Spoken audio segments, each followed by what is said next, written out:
کہتے ہیں کہ عورت کا کوئی گھر نہیں ہوتا، مگر حقیقت یہ ہے کہ عورت کے بغیر کوئی گھر نہیں ہوتا۔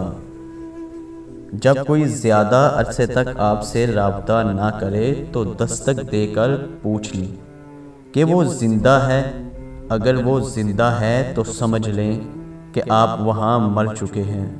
لڑکی جب تڑپتی ہے تو بہت روتی ہے، تم سے گلہ بھی کرنا چاہتی ہے مگر نہیں کرتی، کیونکہ وہ تمہیں کھونا نہیں چاہتی۔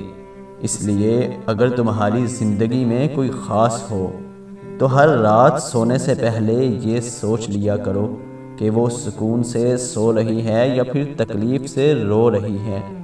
ہمارے لہجے کی کرواہٹ ہمیشہ ہماری اکڑ نہیں ہوتی، بلکہ ہماری زندگی میں برداشت کی ہوئی تلخیوں کا نتیجہ ہوتی ہے۔ بچ کے رہنا ایسے لوگوں سے جن کے دل میں بھی دماغ ہوتا ہے۔ ایک لڑکی کی عزت کرنا اسے خوبصورت کہنے سے خوبصورت ہے۔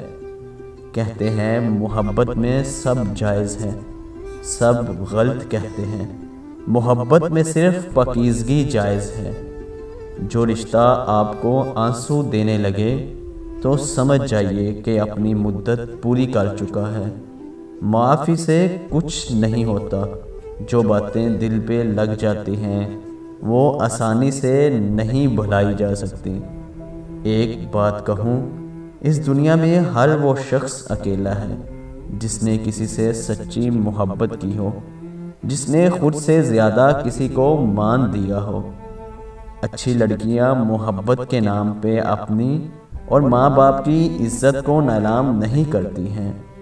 بیٹیاں تب بڑی نہیں ہوا کرتی جب وہ سسرال چلی جائے، وہ تب بڑی ہو جایا کرتی ہے جب وہ اپنی ماں سے چھوٹے چھوٹے دکھ اور بابا سے چھوٹی چھوٹی ضرورت کا اظہار بند کر دیتی ہیں کہ ان کو تکلیف نہ ہو۔ مرد اگر سچی محبت کر لے تو نہ تو وہ کسی اور عورت کی طرف دیکھتا ہے اور نہ ہی کسی غیر مرد کی نظریں اپنی عزت کی طرف پڑنے دیتا ہے۔ جب مرد شکست کھاتا ہے تو وہ صلح کر لیتا ہے، اور جب عورت شکست کھاتی ہے تو وہ اپنے آپ کو مکمل طور پر سپرد کر دیتی ہے۔